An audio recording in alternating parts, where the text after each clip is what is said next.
Everyone, this is Neha. I hope आप सब healthy होंगे, हैप्पी होंगे अपने घर पे। तो मैं तो नहीं थी प्रीवियसली। 1 वीक अराउंड हो गया जब मुझे ईयर इन्फेक्शन हुआ था, जिसको हम ओटाइटिस एक्सटर्ना बोलते हैं, एक्सटर्नल ईयर इन्फेक्शन।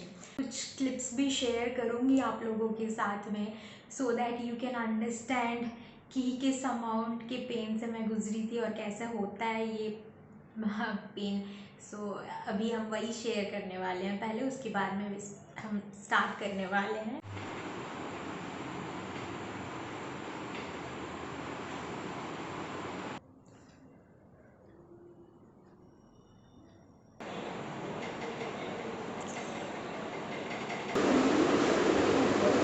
तो आज हम उसके बारे में बात करने वाले हैं, क्योंकि प्रीवियसली मैंने बहुत रिसर्च किया था इस पे, और हमारे इन गूगल पे, यूट्यूब पे इतना इन्फॉर्मेशन उसके बारे में, पर्सनल एक्सपीरियंसेस में ज़्यादा नहीं है। और इस वीडियो को स्किप मत कीजिएगा, ये हो सकता है आपको भी हो, क्योंकि ये हेयर वॉश से ही हुआ था मुझे। फ्यूचर में कभी हो सकता है आपको, या फिर आपके जानने वालों को भी हो सकता है। और इसमें बहुत बहुत बहुत सीवियर पेन होता है, ट्रस्ट मी। आप सो नहीं सकते हैं, खा नहीं सकते हैं, कुछ नहीं कर सकते हैं। तो please please please don't skip this video, इसको एंड तक देखिए। मैं इसके बारे में पूरा डिटेल अपने एक्सपीरियंस से डिटेल पूरा एक्सप्लेन करने वाली हूँ। तो बेसिकली क्या हुआ था, मैंने अपने हेयर को वॉश किया जैसे कि हम सब करते हैं। तो हेयर वॉश करने से क्या होता है, कभी कभी हमारे कानों में पानी घुस जाता है, राइट। तो हम उस पर इतना ध्यान नहीं देते हैं, तो मैंने भी नहीं दिया था। तो ईयरबड फिर मैंने यूज़ किया था क्लीन करने को, क्योंकि जब पानी ज़्यादा घुस जाता है तो इचिंग वगैरह भी होता है कभी कभी कानों में। तो हम उससे क्लीन करने का ट्राई करते हैं। तो मैंने उसको किया जैसे हम नॉर्मली करते हैं। तो फिर अचानक से ऐसे क्या हुआ, कुछ दिनों के बाद मेरा बहुत year pain all of a sudden start हो गया, हेडेक भी होने लगा। तो मैंने बस एक नॉर्मल सा पेन किलर ले लिया हेडेक वगैरह के लिए, मुझे लगा ठीक हो जाएगा, बट वो ठीक नहीं हुआ। उसके बाद से मेरा ईयर पेन बहुत अमाउंट में बढ़ता चला गया। धीरे धीरे क्या हुआ, मेरा ये जो ईयर है ना, ये बंद हो गया, पूरा ईयर का कैनल बंद हो गया। तो मुझे सुनाई देना भी ठीक से बंद हो गया था। तो ये कान में भी पेन स्टार्ट हो गया उसके बाद में। तो फिर मैं बहुत पैनिक हो गई थी। उसके बाद में मैंने अपने ईएनटी डॉक्टर के साथ अपॉइंटमेंट लिया। उनके पास जब गई मैं चेक करने को, 1-2 दिन के बाद, मेरा ये पेन स्टार्ट होने के 1-2 दिन बाद गई। तो उन्होंने जब इसको एग्जामिन किया, सबसे पहले उन्होंने क्या किया, उनका एक एंडोस्कोपी रॉड होता है एक लंबा सा, उसको वो यूज़ करते हैं जैसे हम बॉडी में डालते हैं ना, ऐसे ही कानों में भी डाल करके वो चेक कर रहे थे कि क्या डैमेज हुआ है, कितना कैसा कंडीशन है। तो उन्होंने मेरे लेफ़्ट ईयर का जब एग्जामिन किया तो इट वाज थोड़ा स्वेलिंग था, बट इतना नहीं था। पेन तो हो ही रहा था मुझे। लेफ़्ट ईयर, राइट ईयर को जो उन्होंने टच भी किया तो मुझे पेन बहुत हो रहा था। स्टिल मैंने उनको दिखाया तो वो बहुत कोऑपरेटिव हैं, तो वो बहुत अच्छे से उन्होंने जब कानों के अंदर में डालने का ट्राई किया ना, तो he could not insert it, क्योंकि मेरा ईयर का कैनल पूरा क्लोज्ड हो गया था। कैसे हुआ, स्वेलिंग हो के, इतना अमाउंट का स्वेलिंग। हमारा जो कैनल होता है ना, एक होल होता है, अगर उसको हम स्वेल कर देंगे तो वो तो मोटा हो जाएगा, तो वो छोटा हो जाता है पूरा। तो मेरा ऑलरेडी नैरो था, तो वो और भी बंद हो गया था ये। तो उन्होंने इंसर्ट ही नहीं कर पाए वो। उसके बाद उन्होंने बोला कि नहीं, ये मेडिसिन से सिर्फ कंट्रोल होने नहीं वाला है, हमको ईयर पैक कराना पड़ेगा। ईयर पैक में क्या होता है, आपका गॉज होता है, कॉटन गॉज होता है, उसको एक पूरा लंबा साइज़ का गॉज कट करते हैं वो, उसमें स्टेरॉयड, एंटीबायोटिक्स वगैरह सब ऑइंटमेंट डालते हैं। डालने के बाद में आपके ईयर के पूरे कैनल के पूरे एंड तक उसको घुसाते हैं। वो ही करते हैं, और बहुत बहुत अच्छे से किए। मैं इवन उन्होंने भी बोला कि ये हमारा जो एक्सटर्नल ईयर का पेन होता है, वो इतना सेंसिटिव होता है कि लोगों को पागल कर देता है पेन से, इसको सहना इजी नहीं होता है। बट एनीवे, उन्होंने फिर इंसर्ट किया। इंसर्ट करने के बाद मुझे बोला कि आप 48 आवर्स के लिए इसको ऐसे डाल के रहो, फिर आओ हम चेक करते हैं। तो जो 48 आवर्स हुआ था, मेरा एंटीबायोटिक्स डोज चल रहा था, TDS, thrice in a day, उसके साथ पेन किलर्स चल रहा था एवरी 8 आवर्स में एक एक बारी। उसके साथ में ईयर ड्रॉप कुछ डाल नहीं पाती, क्योंकि ऑब्वियसली ईयर तो पैक है, तो तब तक वो सब बंद था। वाइटामिन्स वगैरह भी चल रहे थे, एंटासिड वगैरह सब कुछ, बहुत सारे मेडिकेशंस चल रहे थे मेरे एक साथ में ही। बट सबसे पेनफुल चीज़ जो था वो था सोना, क्योंकि खा तो आप सकते नहीं हो, क्योंकि कान में एक तो पेन है, उसके साथ में जब गॉज डालते हैं ना, आपका ईयर कैनल स्टिफ हो गया है, क्योंकि वो एक एक्सटर्नल चीज़ डाला हुआ है आपके। नॉर्मली जैसे आप ऐसे ऐसे सोते हो, कुछ भी करते हो, ये एडजस्ट होता है ना, वो नहीं हो पाएगा, आपको पेन होगा। पेन कहाँ पे होगा? यहाँ पे, यहाँ पे। तो आप खाना बिल्कुल नहीं खा सकते हो, पूरा बात भी ठीक से नहीं कर पा सकते। तो ये सब बहुत पेन करता है। आप जब सोते हो, आप नॉर्मल जब हम सोते हैं वैसे नहीं सो सकते। अब एक साइड को होके सोने को भी बहुत लोग बोलते हैं, वो हो सकता है कुछ कुछ केसेस में काम दे, बट जब दोनों ईयर्स अफेक्टेड हो तो बिल्कुल भी नहीं हो सकता। दर्द मतलब पागल हो जाओगे। और जब भी मेरा पेन किलर का डोजेज 8 आवर्स में एक बारी मैं खा रही थी, तो मेरा 2 टाइप का पेन किलर ही चलना स्टार्ट हो गया उसके बाद में, एक 12 आवर्स में, एक एवरी 8 आवर्स में हो रहा था, तो मैं स्विच करके उसको अल्टरनेटिवली खा रही थी।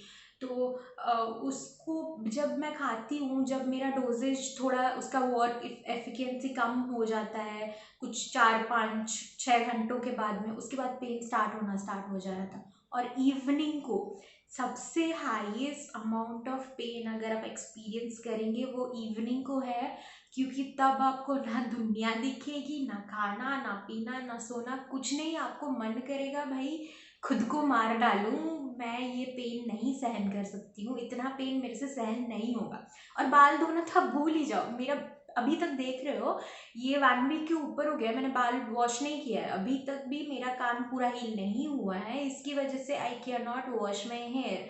हाँ, कॉटन डाल के धो सकती हूँ, बट अगर इनके कानों में फिर पानी चला गया पूरा हील होने से पहले, तो वो बहुत एग्रेवेट हो जाएगा। फिर से स्टोल हमेशा रहता था, तो जिसको मैं ऐसे पूरा कवर करके रखूँगी मुंह पे, यहाँ इसको भी कवर करना है, ताकि अगर आप एसी फैन कुछ भी ऑन करते हो, आप कर सकते हो, वो ऑन कर सकते हो, ताकि वो हवा आपके कान में डायरेक्टली नहीं लगनी चाहिए, क्योंकि फिर स्वेलिंग और जो पेन होता है ना, वो थोड़ा इंक्रीज हो जाता है कोल्ड होने पे। नॉर्मली आप ऐसा बेड एक चूज करें जो इधर आपके बेड के पीछे में कुछ बॉक्सेस होंगे, अदरवाइज आपका वॉल होगा। तो क्योंकि आप नॉर्मली बिल्कुल नहीं सो पाओगे, जितना भी ट्राई करो कर ही नहीं सकते हो, आई कैन गारंटी दैट। बहुत बहुत बुरा एक्सपीरियंस है मेरा। तो आप उस पर 3 या 4 लेयर्स, मैं यहाँ पे पिक्चर में आपको दिखा दूंगी, आप 3 या 4 लेयर्स के तकिए दोगे, उस पर पिल्लो दोगे, पिल्लो के ऊपर में आपके हेड को पूरा ऐसे रखोगे, क्योंकि वैसे क्या होता है, हमारा ड्रेनेज जो होता है ना, वो इतना अफेक्ट नहीं होता है, वो ज़्यादा इजीली हो जाता है। अगर आप हेड को ऐसे या ऐसे भी टिल्ट करोगे ना, आपको पेन होगा, मुझे तो बहुत हुआ था। तो आपको ऐसे सीधा रख के ही सोना पड़ता है। आई नो उसमें आप बहुत लोग बोलोगे कि आपके बैक में या फिर आपके नेक में ये इंजरी का चांसेस होता है, आई नो दैट, बट जिसको होता है, जो सफ़र करता है, वही जानता है। आप सोचो, आपको ये ठीक होने में प्रॉपरली एटलीस्ट 10 डेज लगता है, एटलीस्ट 10 डेज तक आप सोना अवॉइड कर सकते हो? Not possible, right? कुछ तो करके आप सोओगे ना। एंड वो जो पेन होता है ना, उसके कंपैरिजन में आपका नेक पेन, बैक पेन, आपको कुछ नहीं फील होगा उस टाइम में। पेन होता था, बहुत होता था, बट उस टाइम में भी आपको लगेगा कि भाई सो तो सकती हूँ, एटलीस्ट कोई ना कोई पोजीशन में तो सो सकती हूँ। ऐसे हर टाइम ऐसे जागे कैसे रह सकते हो आप? वो तो पॉसिबल भी नहीं है। सफ़र करना पड़ता है तो बहुत डिफ़िकल्ट टाइम है। आप ठीक से बात नहीं कर सकते हो, पेन बहुत होता है, बट आई वॉज लकी, क्योंकि मैं घर पे रहती हूँ। तो मेरे घर पे मेरे पेरेंट्स हैं, मेरी दीदी है, तो वो लोग रात रात भर मेरे साथ जागते रहते हैं, मेरा मेडिसिन मेरे टाइम पे मुझे देते हैं, मुझे कुछ काम नहीं करना पड़ रहा था, मुझे खाना वो टाइम पे खाना खाना मैं क्या खाती थी, सुबह मैं भी सेम बिस्किट पानी वगैरह कुछ खा लेती थी। फिर नहीं तो वो सत्तू बोलते हैं जिसको हम उड़िया में छतुआ बोलते हैं, तो उसको पीती थी। और ब्रेड ब्रेड को पूरा छोटा छोटा टुकड़ा करके मिल्क में डुबो देती थी, फिर उसको खाती थी। सब चीज़ भी घर वाले मेरे कर देते थे मेरे लिए। तो सब कुछ, इवन रात में भी जब मुझे पेन होता था, मेरे यहाँ पे विक्स वगैरह लगाना, मेरा सर सर को दबाना, मेरे हाथ पैर दबाना, वो सब के लिए वो सब कर लेते थे। तो मुझे उस चीज़ का, आई एम वेरी ब्लेस्ड कि मैं घर पे रहती हूँ, तो मुझे ये चीज़ का इतना नहीं पेन एक्सपीरियंस करना पड़ा कि ऐसे कंडीशन में भी अकेले सब करो, क्योंकि वो तो it's impossible, you can not. आप जितना भी ट्राई करो, क्योंकि आप झुक नहीं सकते हो, आप कुछ नहीं कर सकते हो। मैं अभी भी अगर अपने सर को ऐसे ज़्यादा सर मतलब नीचे में रखूँ ना ज़्यादा टाइम तक, even hardly for 1 to 2 minutes, मेरा यहाँ पे दर्द होना स्टार्ट हो जाता है। तो ये सब बाल धोने की वजह से होना, मतलब it's a very uncommon scenario, right? कितने ही लोग हम सोचते होंगे कि बाल धोने से भी ऐसा कुछ, एक ऐसा इतना पेनफुल चीज़ भी हो सकता है कुछ। तो यस, बट मैंने डिसाइड किया अब से मैं वो जो ईयर प्रोटेक्टर होता है ना हेड कैप के जैसे कानों में रहता है, तो मैं उसी को ही डाल के करूँगी भाई, रिस्क नहीं लेना है। बट हाँ, थोड़ा डिफ़िकल्ट है उसको हमेशा के लिए मैनेज करके रखना। तो अगर आप वो नहीं भी करते हैं तो बस ध्यान दीजिएगा कि कानों में पानी ना जाए। पानी जाता है भी तो आई वुड सिंसियरली एडवाइस कि ईयरबड्स को जितना कम यूज़ कर सकते हैं कीजिए। अगर वो एक बार ही इन्फेक्शन होगी, स्वेल हो जाता है, बहुत डिफिकल्ट होता है। And I am really really very thankful for my ENT doctor, because वो बहुत ही ज़्यादा कोऑपरेटिव है। बट अभी तक मेरा पूरा कोई हील नहीं हुआ है, क्योंकि अभी तक जस्ट 1 वीक ही कंप्लीट हुआ है। 10 डेज के लिए भी we still have 3 more days to go. उसके बाद कैसा होता है कंडीशन देखते हैं। बट मैं पहले से बहुत अच्छी हूँ, कि ऑब्वियसली यू कैन सी मैं बात कर रही हूँ, नॉर्मली बात कर रही हूँ, मेरा इतना कुछ ज़्यादा प्रॉब्लम भी नहीं हो रहा है। तो यस, आई होप बहुत ही जल्दी पूरा नॉर्मल हो जाए, मैं बाल धो सकूँ। बहुत ग्रीजी हो गया है। मैं दिखाऊँ? आई डोंट नो कैसे दिखाऊँ इसको, मतलब इसकी हालत नहीं है। मैंने इसको बांध के रखा था, मैं बस वीडियो के लिए इसको ऐसे खोली हूँ, क्योंकि ऑब्वियसली ग्रीजी बाल तो एक बार मैं ऐसे कर दूँ ना, फिर इतने सारे बाल निकल आते हैं। मैं उसको कॉम्ब भी नहीं कर पा रही थी ठीक से।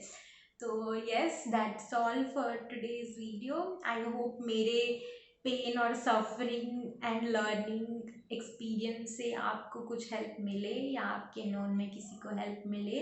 So thank you so much for everyone जिन्होंने मुझे विशेस किए थे कि गेट वेल सून, एंड मेरे लिए प्रे किया from the deepest corners of my heart. आपने मुझे बहुत अच्छे अच्छे विशेस दिए हैं। तो भगवान की दया से जल्दी थोड़ा रिकवर हो गई हूँ मैं। तो thank you so much, and okay, bye.